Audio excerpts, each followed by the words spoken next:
मैं चाहता हूं कि आप अगर मुलायम सिंह से राय लेना चाहते हैं तो ले लीजिए, इस विषय पर कहेंगे। आप बोलिए कुछ, आप बोलिए। पहले जमीन पे रहता था, आज अंबर का बसिंदा है, उसे मौत क्या मारेगी, वो जिंदा था, वो जिंदा है। माननीय श्री श्रद्धेय धरती पुत्र मुलायम सिंह यादव जी का निधन देश के लिए बहुत बड़ी क्षति है।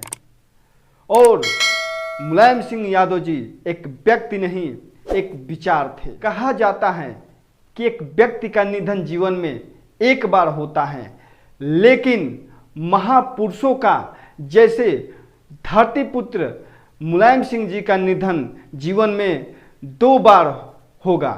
पहला निधन जो ईश्वर के हाथ में था, हमारा और आपका योगदान नहीं है, लेकिन दूसरा निधन उस दिन हो जाएगा जिस दिन हम लोग उनसे सीखना और उनके विचारों पर चलना छोड़ देंगे, उसी दिन उनका दूसरा निधन भी हो जाएगा। हम लोग का कर्तव्य है कि उनके जीवन से कुछ सीखे और उनके विचार को जिंदा रखे।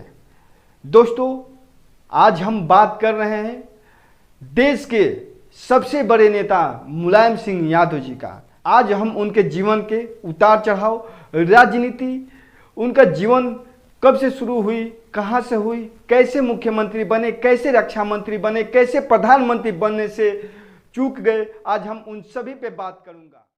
बेनी के इस्तीफे की मांग की तो आतंकवादियों से मिले हुए उसका प्रमाण दे और सरकार मुझे जेल भेजे या वो उसको बर्खास्त करे।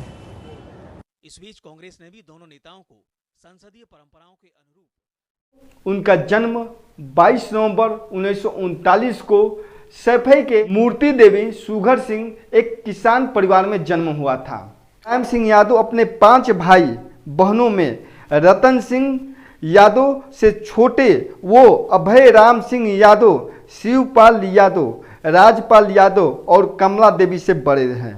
प्रोफेसर राम गोपाल यादव उनके चचेरे भाई। उनके पिता सुघर सिंह उन्हें पहलवान बनाना चाहते थे, लेकिन वो पहलवानी के साथ साथ अपना पढ़ाई भी किए। आगरा यूनिवर्सिटी से एमए के पढ़ाई के साथ साथ बीटी भी किए। बीटी करने के उपरांत इंटर कॉलेज में प्रवक्ता हुए और अब उनका यहीं से जीवन स्टार्ट होता है। अपने राजनीतिक गुरु चौधरी नथु सिंह को मैनपुरी में आयोजित एक कुश्ती प्रतियोगिता में प्रभावित करने के पश्चात उन्होंने नथु सिंह के परंपरागत विधानसभा क्षेत्र जसवंत नगर से अपना राजनीति सफर शुरू किया। समाजवादी नेता राम सेवक यादव जी के वो शिष्य थे और उन्हीं के आशीर्वाद से 1967 में पहली बार विधायक और मंत्री बने सोशलिस्ट पार्टी से। 1980 में भी कांग्रेस की सरकार में वे राज्य मंत्री रहे और फिर चौधरी चरण सिंह के लोक दल के अध्यक्ष भी रहे। दोस्तों, वो एक ऐसे नेता थे जिसे माना जाता था कि वो भाईचारों में विश्वास करते थे। 1992 में खुद अपना पार्टी समाजवादी पार्टी का गठन किए और वो उत्तर प्रदेश में 3 बार मुख्यमंत्री रहे। 1989, दूसरा 1993 और तीसरा 2003। और कहा जाता है दोस्तों कि वो गरीबों का मसीहा थे। वो ऐसा नेता थे कि किसी भी मंच पे जाते थे। आजकल के नेता में शायद ये काबिलियत नहीं पाई जाती होगी, लेकिन उन्हें धरती पुत्र, आप लोग सुने होंगे कि धरती पुत्र के नाम से बोला जाता था। धरती पुत्र इसलिए बोला जाता था कि किसी भी मंच पे चले जाए, उत्तर प्रदेश के कहीं भी, किसी भी जिले में, किसी भी गांव में, वो उस मंच से लगभग 100-150 लोगों का मंच से ही नाम लेके बुला देते थे। अब समझिए एक इतने बड़े नेता 100-150 हर मंच से नाम जानता हो। और यह भी उनके बारे में कहा जाता है दोस्तों कि जब वो चुनाव में प्रचार में जाते थे तो हेलीकॉप्टर से जाते थे, तो जब मीडिया उनसे इंटरव्यू लेती थी तो मीडिया कभी कभी पूछ भी देती कि क्या आप जिस जमीन के ऊपर अभी हवा में हैं, उस जमीन का, उस गांव का, उस जिले का नाम बता सकते हैं। उस मीडिया को उस गांव का नाम भी बता देते थे और ये भी बता देते थे कि इस गांव में, इस जिले में, इस विधानसभा में किस नेता की पकड़ है, किस जाति का ज़्यादा वोट है, उनको यहाँ तक पता रहता था।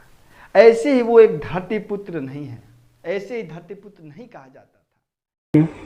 मेहनत करनी नहीं, रात को रुकना नहीं। हम रात को रुकते थे। बताओ कौन सा सूबा जिला है उत्तर प्रदेश का जहाँ रात में न सोए हों?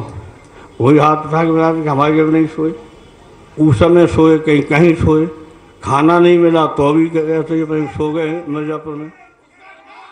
तो एक और वो योजना लाए थे, अभी भी वो योजना चल रहा है और सच में वो गरीबों का मसीहा थे। आज भी आपके हॉस्पिटल में पर्ची 1 रुपया का लगता है और शायद ये पर्ची 1 रुपया लगने का पीछे धरती पुत्र मुलायम सिंह यादव जी का ही हाथ है। जब वो मुख्यमंत्री थे तो उन्होंने ही 10 रुपया से 1 रुपया सरकारी हॉस्पिटलों का पर्ची कर दिए कि 1 रुपया का पर्ची होगा, 10 रुपया का नहीं। तो जब उनसे मीडिया ने सवाल किया कि आप 10 रुपया का पर्ची को 1 रुपया कर सकते हैं तो आप फ्री भी तो कर सकते थे, उन्होंने ये बहुत सटीक जवाब दिया। कभी भी जनता को मुफ्त का चीज़ नहीं देना चाहिए, हमें उसे मुफ्त में नहीं देना है, उसे 1 रुपया लेना है कि उससे लगे कि सरकार उससे कुछ ले रही है। जैसे आप लोग आज देख रहे होंगे कहीं राशन फ्री, कहीं बिजली फ्री, कहीं पानी फ्री। ये आने वाले टाइम में देश के लिए सबसे बड़ा खतरा है। तो वैसे हमारे धरती पुत्र मुलायम सिंह यादव जी थे। और आगे चलते हैं और देखते हैं उनकी जर्नी। केंद्र राजनीति में भी मुलायम सिंह यादव जी 1996 में रक्षा मंत्री बने और कहा जाता है कि वो देश के एक ऐसा रक्षा मंत्री बने जो चीन जैसे देश के सेनाओं को 4 किलोमीटर तक पीछे खदेड़ दिए थे। कहा जाता है कि सबसे शक्तिशाली रक्षा मंत्री अगर किसी को कहा जाए तो धरती पुत्र मुलायम सिंह यादव जी थे। 3 साल तक रक्षा मंत्री रहे, 3 साल तक देवगौड़ा जी के सरकार रही, उस समय रक्षा मंत्री रहे। और दोस्तों फिर सरकार गिर गई। सरकार गिरने के बाद इनके पास संख्या ठीक ठाक थी, सही थी, लेकिन कहा जाता है ना कि जो साथ में रहने वाले ही लोग होते हैं नहीं चाहते हैं कि आप आगे बढ़ो। वहाँ पे मुलायम सिंह यादव जी प्रधानमंत्री बनते बनते कैसे चुके। कहा जाता है कि प्रधानमंत्री की रेस में मुलायम सिंह यादव जी का नाम सबसे आगे था, लेकिन जब उनका कुछ लोगों का सपोर्ट चाहिए था, उसमें लालू प्रसाद यादव जी जो अभी भी हैं और शरद यादव जी, दोनों लोग अपना सपोर्ट नहीं किए, नहीं तो वो देश का प्रधानमंत्री भी बन गए होते। और उन्हें पुरस्कार भी मिला। 28 मई 2012 को लंदन में अंतर्राष्ट्रीय जूरी पुरस्कार से सम्मानित भी किया गया था। यह पुरस्कार इसलिए मिला कि उनको समाज में भाईचारा बना के रखना, न्याय दिलाना, वो उनको बहुत अच्छे से आता था, इसलिए उनको ब्रिटेन में यह जूरी पुरस्कार मिला। दोस्तों अगर आपको वीडियो अच्छी लगे तो चैनल को सब्सक्राइब और लाइक कर देना। धन्यवाद। जय हिंद।